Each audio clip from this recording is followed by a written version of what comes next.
Hola amigos, bienvenidos nuevamente a Conversaciones en Puerta del Pescado. Hoy estamos con Isaura desde su casa, que nos va a enseñar a hacer una deliciosa paella y además nos va a contar acerca de su vida en Cristo, cómo fue ese encuentro, qué ha pasado, qué ha transformado el Señor en medio de todo este proceso tan hermoso que ella ha vivido. Así que bueno, quédate hasta el final. Tú sabes que siempre en conversaciones hay palabra que Dios tiene para ti. Tal vez hay promesas, hay esperanza, hay fe para ti. Eso es lo que queremos, fortalecer tu fe.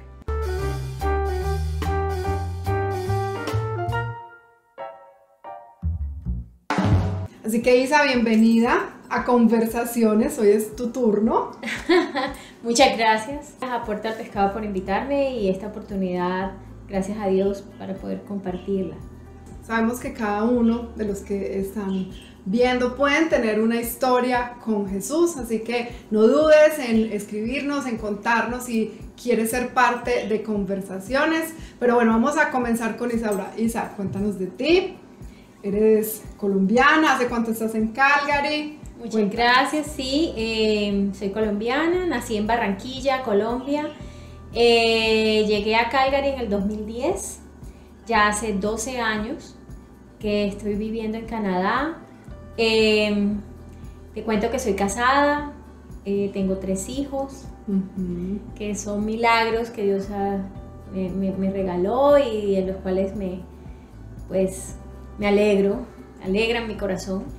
Y bueno, pues hoy estoy lista aquí en la cocina, que es una de las cosas que amo, para a través de la cocina pues mostrarles algo rico, que se sientan en familia, que se sientan bienvenidos. Como te decía hace un rato, no solamente estás tú, sino que siento que está todo Puerta del Pescado con nosotros aquí. Así que muchísimas gracias. Además que quiero contarles que de estos 3 hijos, que todos son un milagro. Así es. Entonces hay mellizos, que además sí, me parece súper especial. Más adelante les vamos a estar contando de ese milagro tan lindo que Dios hizo en la vida de Isaura y su esposo en cuanto a su fertilidad y a sus bebés. Amén. Así que bueno, vamos a comenzar entonces con los ingredientes, ¿cierto? Bueno, y vamos a hacer una paella. Quería decirles que la paella, así como muchas otras recetas en nuestros países, pues cada casa tiene como su propia receta. La receta de la abuelita, la paella que hace mi mamá, la que hace la tía. Hoy vamos a tratar de hacer una tradicional. Con recetas tradicionales lo único que vamos a agregar diferente son los champiñones, que eso sí, no todo el mundo lo usa, pero con los ingredientes como los básicos. Okay. Entonces tenemos por aquí ajo. Yo lo dejo ya machacado en aceite de oliva, si lo desean hacer así, está muy bien. Cebolla blanca, arvejas y zanahoria, pimentones, que es muy importante, el sabor del pimentón en la paella, y el sazón Goya. Bueno, en realidad para la paella usamos el azafrán, pero quería mostrarles este porque si no encuentran azafrán, en la mayoría de supermercados latinos se encuentra sazón Goya para paellas con azafrán. Este ingrediente es el último, pero no menos importante, porque es el aceite de oliva. Todas las paellas llevan aceite de oliva. El sabor del aceite de oliva le produce un cambio, como que realza. Como que comprendes que es comida mediterránea, que no es canola o que no es aceite de girasol. Entonces el aceite de oliva es súper importante. El arroz, este arroz lo vamos a cocinar en un fondo. Ese fondo ya yo lo tengo preparado, pero para ustedes la receta va a estar aquí compartida. Listo, entonces el fondo es el agua en que cocinas las carnes. Cuando hacemos la paella con mariscos es un proceso distinto. Esta es para carnes como pollo y cerdo. Y allí en el agua en que cocinas las carnes le colocas también del sazonador, colocas sal, colocas cebolla, ajo y pimentón. Y esa agua con que se cocinaron las carnes, con esas verduras, con ese sazón, es con el que vamos a hacer la paella.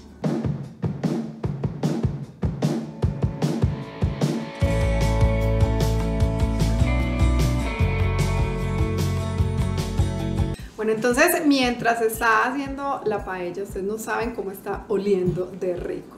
vamos a conocer la historia de Isaura y vamos a comenzar conociendo quién era Isaura antes de ese encuentro especial con Cristo. Isa, cuéntanos. Isaura fue una mujer que traía muchísimas, digamos, efectos o consecuencias de lo que fue la niñez. Y la niñez muy chiquita, muy al inicio.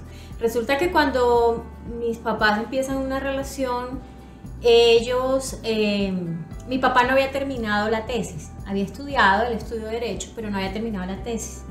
Tampoco tenía la libreta militar. En ese entonces ellos no podían trabajar si ellos no tenían la libreta militar. Mi mamá decide ayudarlo, decide apoyarlo, pero queda embarazada de mí. Eso cambia todos los planes. Ellos empiezan a vivir juntos, se casan, empiezan a vivir juntos, pero a mi papá le toma esa etapa. Ya él se había ido de la universidad, los amigos habían cambiado, los profesores eran diferentes, y pues para él hacer la tesis le tomó mucho más que si lo hubiese hecho en su momento. Y todo esto sucede durante 5 años que ellos, el inicio de su matrimonio, fueron 5 años que mi papá no pudo tener un trabajo estable. En esos 5 años además llega mi hermana, entonces ya somos 2 niños en la familia. Y el resto, digamos que de la familia del lado de mi mamá, que es la familia como más cercana a nosotros, estaban muy bien. La mayoría estaban muy bien, son 7 hermanos, ellos estaban todos cumpliendo metas, todos con familia, pero a pesar de que yo era pequeña, yo estoy segura que yo percibía las dificultades de mi casa. Claro.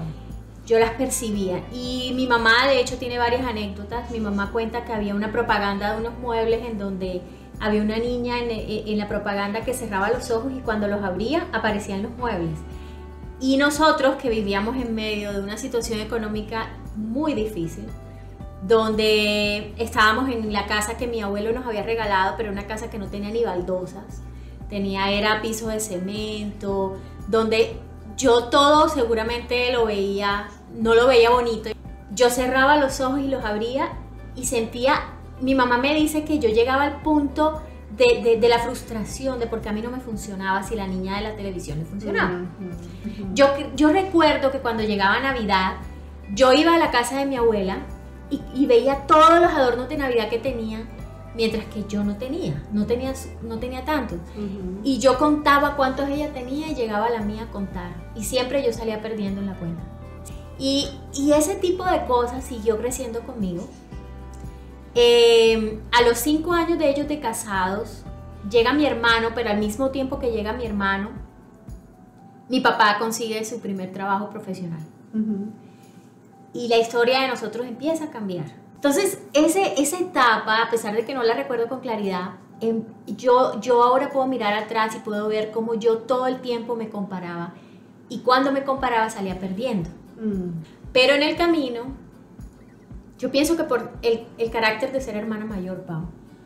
Cuando uno es hermano mayor, uno tiene un carácter especial.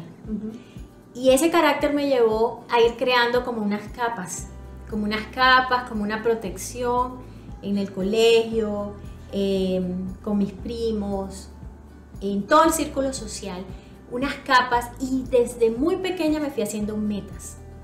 Una de las metas que yo siempre me propuse, porque entendí que había admiración hacia las personas que emigraban. Yo algún día entendí que sentían admiración por alguien que iba y que triunfaba en el extranjero. Yo pensé desde muy pequeña, no voy a vivir en Colombia. Wow. Y mi papá recuerda cuando yo decía que me iba a vivir a París, que yo iba a vivir a París, que París era... Y realmente, bueno, así crecí. Claro, cuando yo llegué a la adolescencia, llegué con un carácter fuerte, llegué deseando tener todo lo que yo quisiera, llegué aceptando muy pocos no de parte de mi papá. Y entonces empecé a tener conflictos con él, con mi papá, no con mi mamá, pero sí con mi papá, porque mi relación con él se volvió de reclamo. O sea, creciste convirtiéndote en una mujer rebelde. Sí. Cuando dices que tenías un carácter fuerte, ¿a qué te refieres?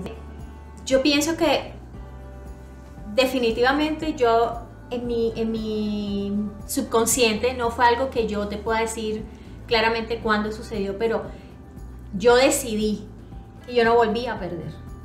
Era una actitud de como contigo o sin ti yo lo voy a lograr, porque no quiero es que nadie sienta pesar por mí. Pobrecita. Cada vez que había una intención de pobrecita, ese dolor de ese primer tiempo que pareció muy corto en mi vida, en toda una vida, marcó. Entonces yo salía la respuesta era, antes de que me vayas a decir pobrecita, yo te voy a decir sí. Es decir, hiciste como un voto interno, porque uno hace muchas veces votos internos y termina tomando decisiones con esos votos que yo no me voy a defraudar a mí mismo, ¿cierto? Es más o menos algo así. De acuerdo. Por otra parte, yo empecé a tener desde muy niña sueños horribles. Yo tenía unos sueños, pero era, mira, la cosa más extraña, eso no tenía, ni siquiera era fácil para otra persona comprenderlos, pero yo muy pequeñita, puedo decir que yo podía tener 6, 7 años y es un sueño que nunca he olvidado. Yo soñé el fin del mundo y vi la tierra partirse, vi personas quedarse de un costado, yo de otro, vi a mi papá arrodillarse ante la cruz, vi una cantidad de cosas que me sorprenden hoy en día, yo por qué tenía esos sueños y eran repetidos pero algunos eran un tormento total. Entonces mis noches se empezaron a volver eternas, al punto de que cuando yo tenía más o menos unos 11 años, el corazón se me aceleraba y yo empezaba a sudar cuando yo veía que eran las 6 de la tarde. Las 6 de la tarde en Barranquilla es la hora en que cae el sol y que ya viene la noche, y yo sentía era una ansiedad. Viene la noche, ¿yo qué voy a vivir? Mi mamá al menos me aceptaba, me abrazaba en la noche, pero mi papá me regañaba. ¿Por qué estás así? ¿Qué es lo que pasa? Lo tienes todo, tienes tu cuarto, bueno, porque mi papá siguió surgiendo económicamente, le siguió yendo bien, nos mudamos, cambiamos de barrio, nos fuimos a un muy buen barrio en Barranquilla. Entonces la pregunta es, ¿qué te falta? ¿Por qué estás así si todo está bien? Tienes un papá, una mamá, tienes tus hermanos. Yo dormía con mi hermana, o sea, aparentemente esa incomprensión tan grande que sentí en esos tantos años, porque fueron desde que yo tenía como 6 o 7 y de ahí no paró sino hasta que conocí a Cristo, también me hacía vivir como una etapa que era un misterio ante los demás, como que era algo oculto. No lo conocían mis primos, no lo conocían mis tíos, mi mamá no hablaba de eso, mi papá nada, nunca buscaron ayuda. Yo podría decir que desde los 6 o 7 aumentó cuando entré a la universidad. Estás contándonos que aumentaron los sueños. Aumentaron los sueños y los problemas. Aumentaron los sueños y los problemas. Entré a la universidad de 16 años. Allí la cuestión se puso peor. Y pues bueno, y continuaron hasta que me casé. Cuando me casé, la compañía permanente de mi esposo en la cama me ayudó mucho. Pero luego regresaron justo después de conocer a Cristo, y bueno, después te comentaré cómo fue esa etapa. Pero realmente la Isaura antes de Cristo, impactada con toda esa cantidad de cosas, llega al momento de que le gustan los chicos. Y empecé a elegir mal. Para empezar, empecé a desesperarme. Sentí que llegué a esa etapa muy lento, que llegué muy tarde, porque yo no tenía amigos. De hecho, para mi quinceañero mi mamá se le presentó a todos los chicos de la cuadra y los invitó, porque yo no tenía amigos y eso me avergonzaba. No tener amigos me avergonzaba, porque en el colegio todas las chicas tenían amigos. ¿Y por qué no tenías amigos? Porque cuando en el barrio en el que vivíamos inicialmente, mi papá nunca quiso y siempre se opuso a que yo tuviera algún tipo de amistad con los chicos de ese barrio. Sí, él sentía que no era el ambiente. Me estaba cuidando y que yo estaba muy pequeña. Cuando ya nos mudamos, no me fue fácil porque era una zona residencial muy sola. Entonces mi mamá se une al grupo de señoras de oración de la cuadra y empieza a visitar las casas y se entera que esta y que aquella tenían hijos. Entonces ella, después muy amable, fue y se le presentó a los hijos y los invitó a mi quinceañero, y allí los conocí yo. Y pues sí, ahí empecé una amistad y fue muy lindo y todo, pero allí empezó también a salir todas esas inseguridades. el no me pobretees, porque cuando ya tú empiezas una relación amorosa, esa persona se entera de muchas cosas tuyas. Y empecé yo a tratar en todo lo posible de convertirme en una chica que fuera admirada por los chicos, que fuera, ¿qué te puedo decir? Aceptada, incluida, que fuera escuchada, porque no me habían escuchado. Durante mucho tiempo ya había pasado por cosas en donde mis papás son muy amorosos. De hecho, muchas personas aquí que escuchan este testimonio quizás se sorprendan, pero es que no era una falta de amor lo que yo tenía, porque yo entendía que ellos me amaban. Era la oportunidad de que yo no pareciera una loca al contar lo que me pasaba. Entonces, pues claro, con todas estas inseguridades, con estas relaciones que no eran, Pau, no eran relaciones constructivas. Es decir, yo tuve relaciones con chicos que podríamos decir que eran buenos, pero no eran para mí. En una ausencia total en una ausencia total de relación con Jesús, yo nunca pregunté, nunca consulté con el Espíritu Santo, ¿es esta la persona? Era ignorante de eso. Y pues finalmente llegó una persona con la que me sentí muy bien, y que a los muy pocos meses de nosotros empezar un noviazgo me propone matrimonio de una forma linda, espectacular, una forma que me conmovió, y yo me sentí tan afortunada. Si yo lo pudiera describir, era una sensación de que sentía que ni lo merecía. ¿Cómo me podía estar pasando esto a mí? O sea, era una pedida de mano al estilo películas, todo se veía fantástico. Y resulta que pues 15 días antes del matrimonio él lo cancela. Wow. 15 días antes teníamos anillos, todo lo teníamos ya listo, y mi papá tenía pago toda la fiesta, y sobre todo que yo había visto muchos cambios en él, pero no era muy claro para mí que eso venía. Yo no sabía, él me tomó de mucha sorpresa. Yo finalmente entro en depresión.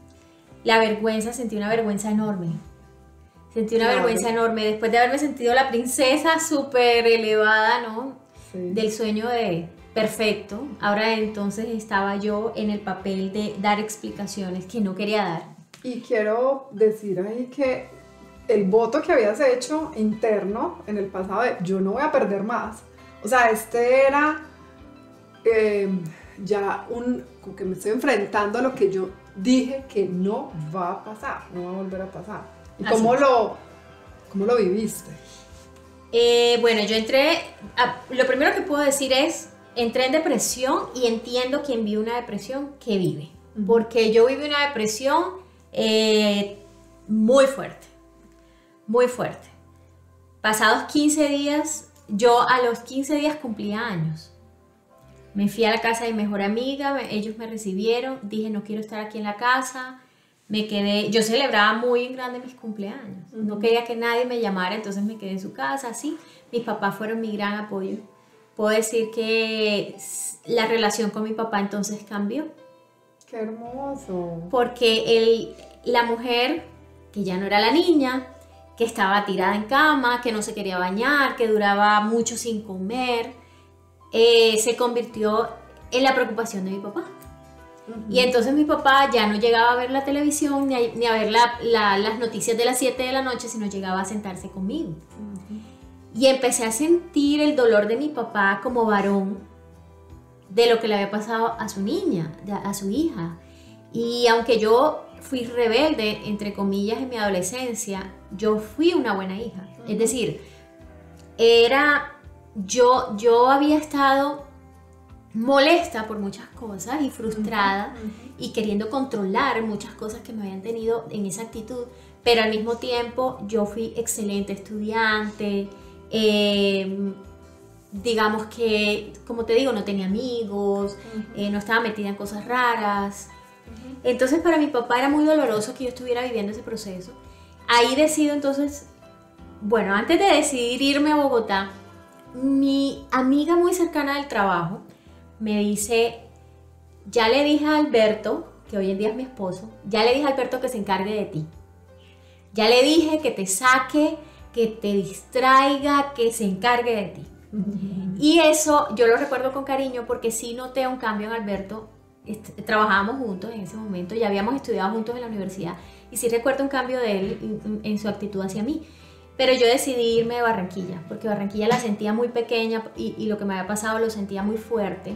Y aunque cuando estaba en la calle, desde los 15 días que salí, yo sonreía como si nada hubiese pasado, todavía hacía parte del voto interno.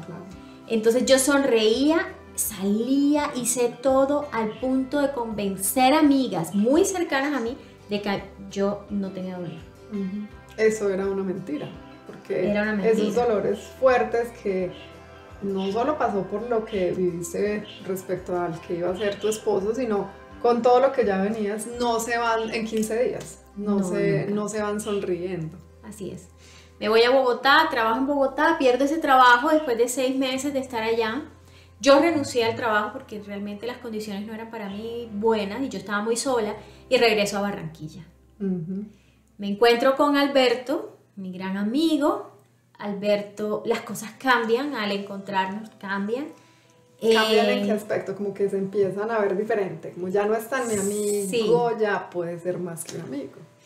En muchas noches de soledad en Bogotá yo había orado con mucha sinceridad.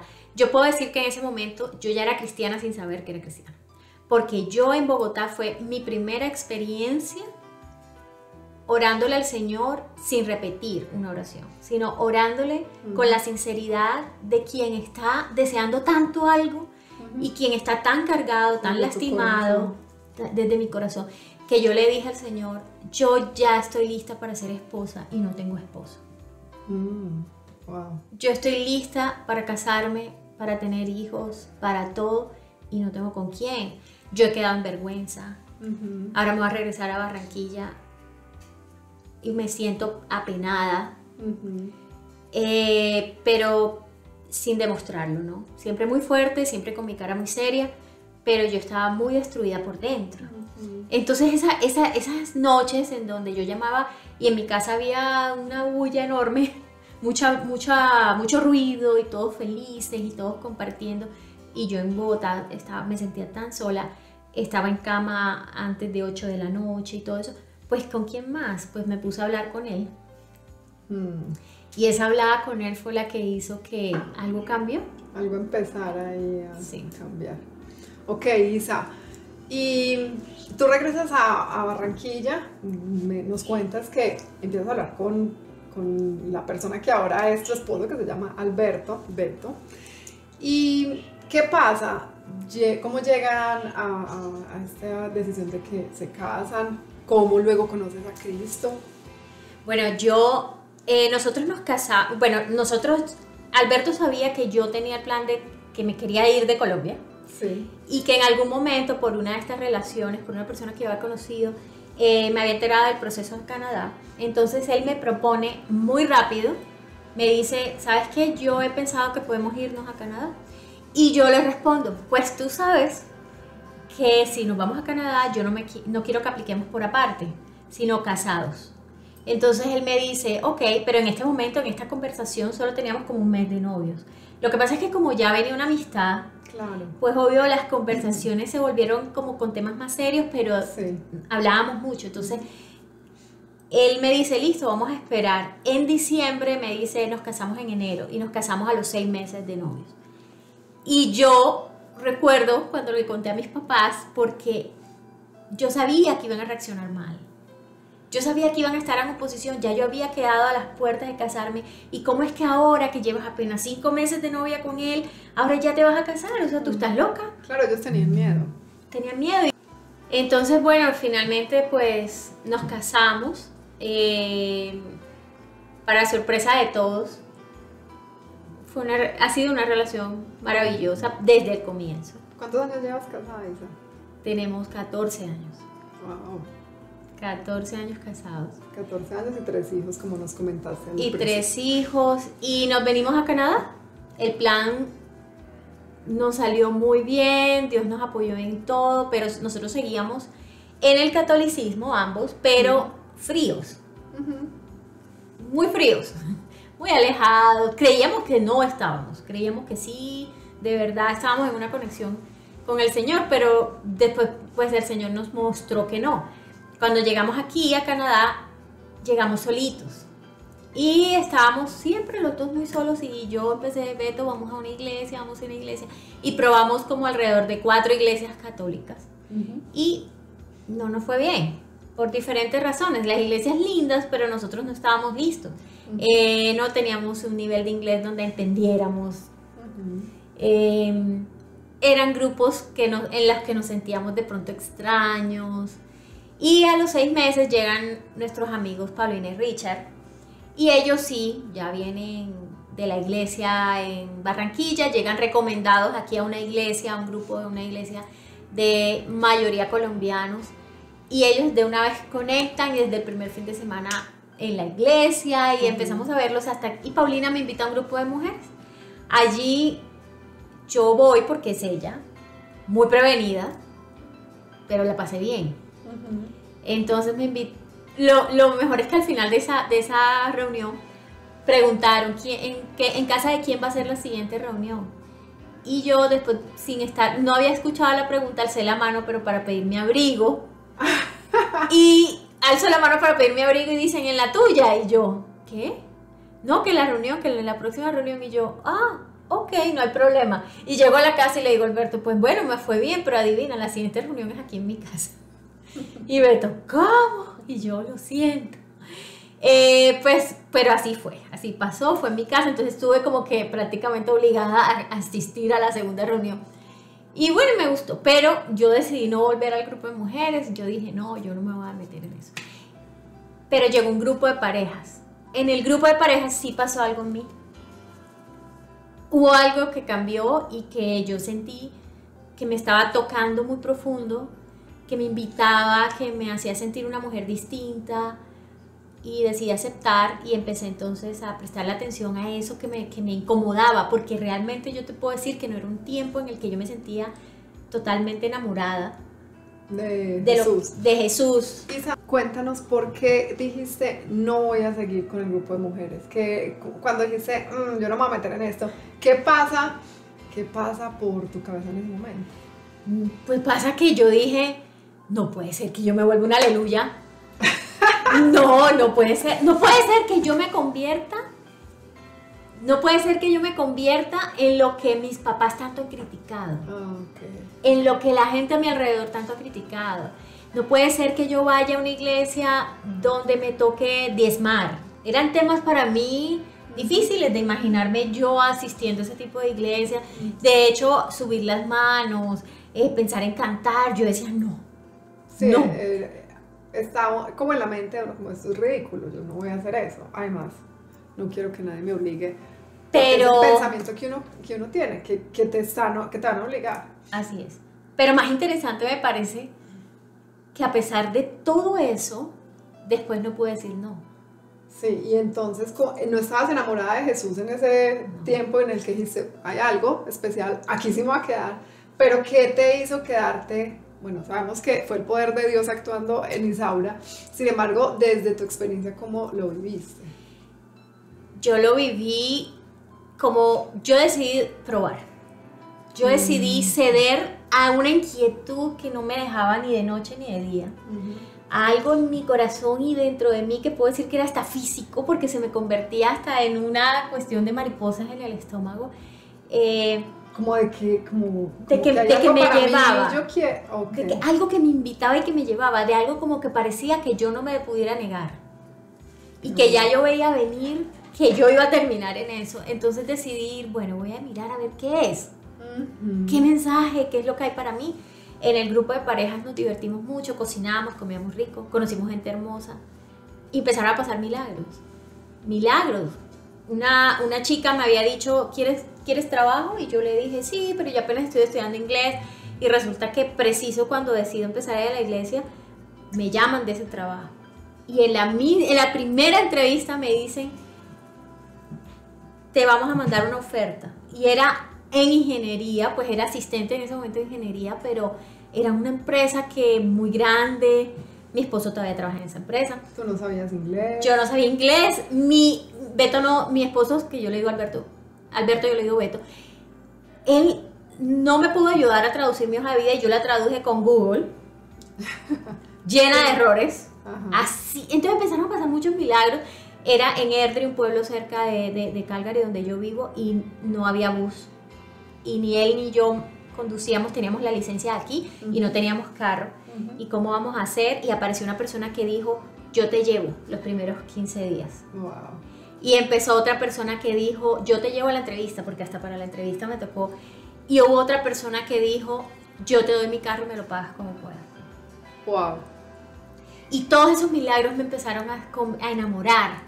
Yo empecé a emocionarme. Yo dije, esto está hecho para mí, pero esto no es como algo que yo pueda explicar. No lo puedo explicar. Porque porque esto me está pasando, pero me hacía feliz, me hacía sonreír, porque todo se daba. Y empecé a ir a la iglesia y empecé a entender, y las alabanzas me empezaron a hacer llorar, y yo empecé a sentirme una niña otra vez. Pero entonces ya yo era la niña que cuando se comparaba y perdía, esta vez se comparaba y perdía, pero era feliz. ¿Me explico? Porque estaba volviendo a empezar en Canadá, donde no tenía nada, donde mi casa tenía 2 muebles, 2 sillas muy sencillas, pero yo ahora era feliz. Entonces eso me llevó a un punto en un cambio en la relación. Claro, por todo lo que me había pasado antes, yo me había vuelto muy celosa. Y recuerdo que un día Jesús me dijo, así tan real, me dijo, tu esposo no te va a dar lo que yo te doy. Tú no dependes de él, tú dependes totalmente de mí. Y cuando Dios me empezó a mostrar, se empezó a revelar a mí como papá, y empecé a sentir como esa llenura, esa cosa tan divina, yo dejé de ser celosa. Pero fue tan evidente y tan rápido que recuerdo que Alberto me reclamó. Me dijo, bueno, literal. Literal. Bueno, qué enseñanza tan hermosa. Realmente los celos es algo con lo que muchas mujeres y aún hombres luchan. Y cuando llega Jesús a fortalecerte interiormente como hija de Dios, a convencerte de que lo que Él te da, nadie te lo puede dar. Entonces todos esos celos que son muchas veces producto del temor se empiezan a ir, se empiezan a diluir, y termina siendo, como lo que hablamos en el pasado, una persona segura, ¿cierto? Porque estás sintiendo el amor, el cuidado que tal vez no sentiste en el pasado. Así es, y fue lindo y una experiencia hermosa que me cautivó tanto y tan rápido, que Alberto lo notó, y Alberto soltó el trabajo de los domingos, que era un trabajo, digamos, que era el que más le pagaba porque era domingo, era un cargo extra, y empezó a ir a la iglesia conmigo. Entonces ahí empezamos los dos con Cristo. Qué hermoso, como el versículo cuando el hombre ve el ejemplo de la mujer, que dice la palabra de Dios que por el ejemplo de la mujer el hombre creerá. Así es, y así pasó. Bueno, entonces ya nos adelantaste un poquito acerca de lo que transformó ha transformado, y sé que lo sigue haciendo el Señor en tu vida. Una de las cosas fue que antes eras celosa, ahora no, antes estabas muy insegura, ahora no. ¿Qué más transformó el Señor en tu vida?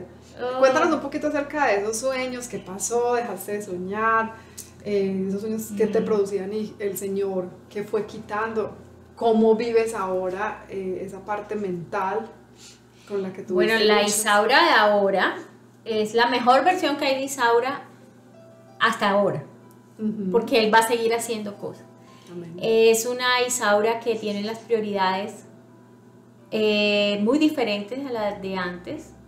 He comprendido cuando la palabra dice primero Dios, o sea, ámalo a Él sobre todas las cosas. He entendido eso, que Él está por encima de mis hijos, de mi esposo, del trabajo, de mis miedos, de mi familia, de las metas, sí. de todo. Eso fue un cambio grande. Él cambió mis prioridades, y le dio, de segundo lugar, le dio el puesto a él, a mi esposo. Yo al inicio no lo hacía, y Dios me enseñó por qué. Eso me encanta, por qué mi esposo tenía que tener ese lugar tan especial, que hoy en día está muy al revés, porque los hijos muchas veces están por encima, o el trabajo están por encima de la pareja tiene un lugar y una bendición enorme.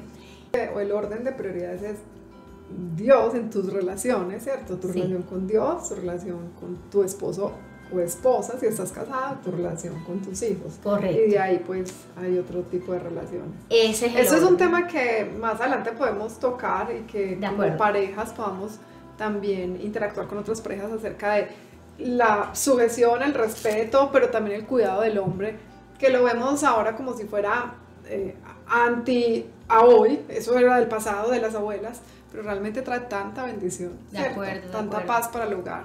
De acuerdo. Y bueno, y con respecto a los sueños fueron, volvieron, se habían ido, y cuando yo volví a Cristo, unos meses, no mucho después, diría yo unos 9 meses, cuando yo ya pues decido definitivamente ceder y ya ahí sí volverme pandereta, como decías tú, pandereta, alzar manos, llorar y entregarme, y ya yo lo estaba disfrutando, pues los sueños volvieron a atormentarme, pero yo vi un cambio en el sueño. Y por primera vez en mi vida hablé en un sueño en el nombre de Cristo, y por primera vez en mi vida vi personas en mi sueño que me conocían y que yo sabía que conocía pero que no recordaba, y que me estaban haciendo daño, y que yo eché de mi vida en el nombre de Cristo. Y así como ese sueño, tuve más sueños al estilo, y me di cuenta que el temor me tenía presa, pero que al conocer a Cristo, ese temor se había ido, y ya yo sabía que podía hablar en el nombre de Cristo y echar fuera todo lo que me diera miedo, que me perturbara, y como ya yo lo sabía, yo era diferente.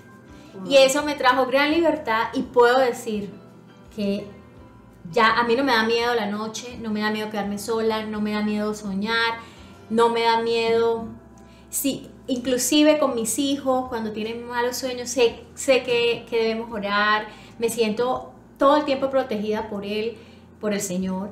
Y la verdad, inclusive dejé de tener temor a divorciarme o a enviudar.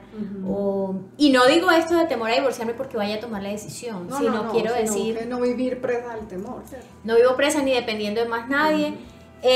Aprendí que además pierdo mucho. Cuando me comparo, sí. Ay, sí. Pierdo. Siempre hay alguien que tiene algo distinto que tú, algo mejor aparentemente. Pero me di cuenta de que a la luz del Señor, y como Él me mira, como Él me mide, no me puedo comparar, porque es que a la luz de Él soy única. Absolutamente. Qué hermoso. Soy única. Entonces, como yo soy única y mi historia es única, y Él me ama con todos los desaciertos y todas mis inestabilidades, entonces dije, pues si tú, que eres tú, y quien eres tú, me aceptas, pues...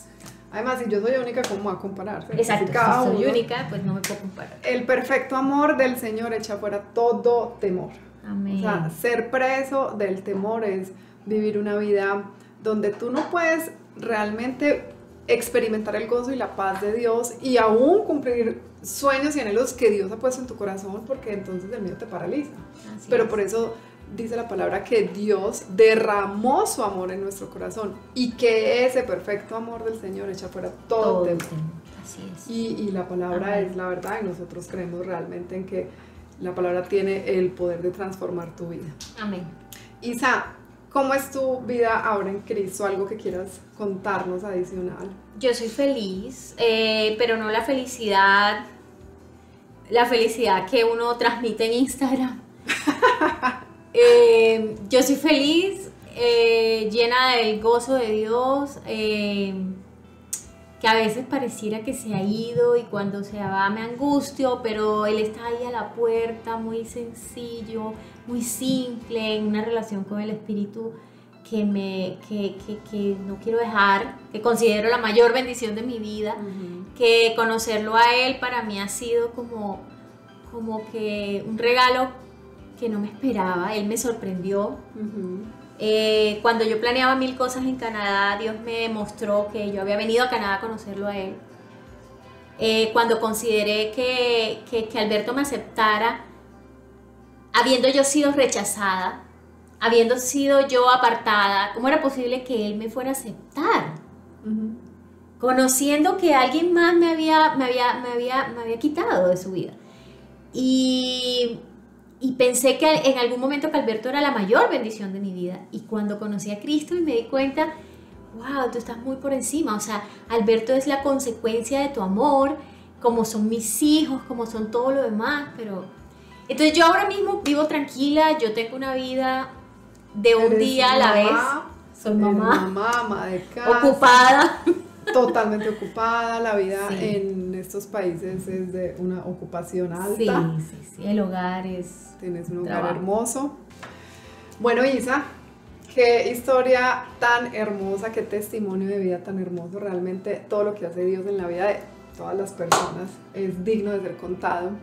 Me encanta la historia de la mujer samaritana que, sin conocer teología, sin saber exactamente años de Jesucristo, tal vez solamente horas, salió y contó. Y por eso nosotros estamos haciendo eso, porque en la historia de la mujer samaritana ella va y cuenta, y luego la gente le dice, ya no creemos solo porque tú nos contaste, ahora conocemos a Jesús nosotros mismos. Y este es nuestro anhelo para ti que estás escuchando, que tú conozcas el amor de Cristo. Amén. Que todas las luchas, las esclavitudes, los dolores, todo con lo que tú estás luchando, batallando, viviendo ahora que no es lo que Dios tiene para ti, pues lo puedas llevar a los pies de Cristo y conocer ese amor redentor que es el amor de Jesús, el amor del Padre a través de Jesús.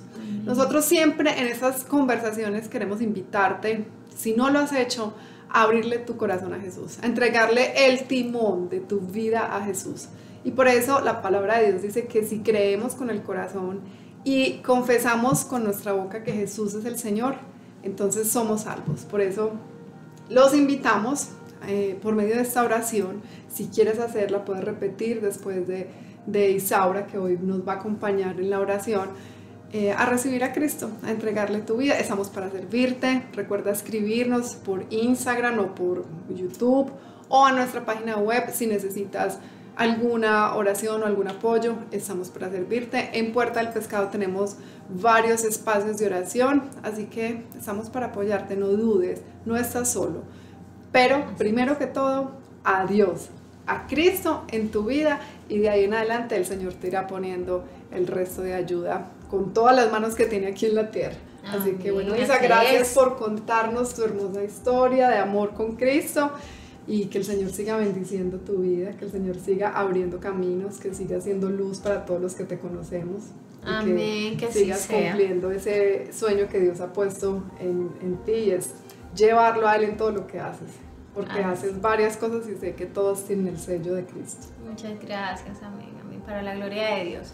Hagamos la oración de fe. Amén, así es. Señor, repite conmigo, por favor, y si necesitas ayuda, pide la ayuda al Espíritu Santo para decirle, Señor Jesús, yo hoy confieso que tú eres mi único y suficiente Salvador. Que yo dejo atrás todo lo que soy, para que ahora seas tú en mí. Creo que resucitaste, que no quedaste muerto. Por eso te quiero, Señor, experimentar, hablar contigo y conocerte cada día de mi vida. Señor Jesús, te entrego todo lo que soy, mis miedos, mis deseos, anhelos, planes, pero también mis frustraciones, mis rabias, para que tú tomes control de ellas. Gracias. En el nombre de Jesús. En el nombre de Jesús. Amén y amén. Amén, amén. Isa, gracias. Bueno, nosotros sabemos que si tú hoy por primera vez le abriste tu corazón y tu vida a Cristo, entonces hay fiesta en el cielo. El Amén. Señor dice que hay fiesta en el cielo cada vez que un pecador se arrepiente. Ay, no lo dudes. Por ti hay fiesta. Así que bueno, nos vemos en el próximo programa de conversaciones. No dejen de compartir. Si creen que ustedes pueden bendecir a otra persona por medio de este video, entonces compartan también, denle like, suscríbanse, y gracias por quedarse hasta este momento. Bye.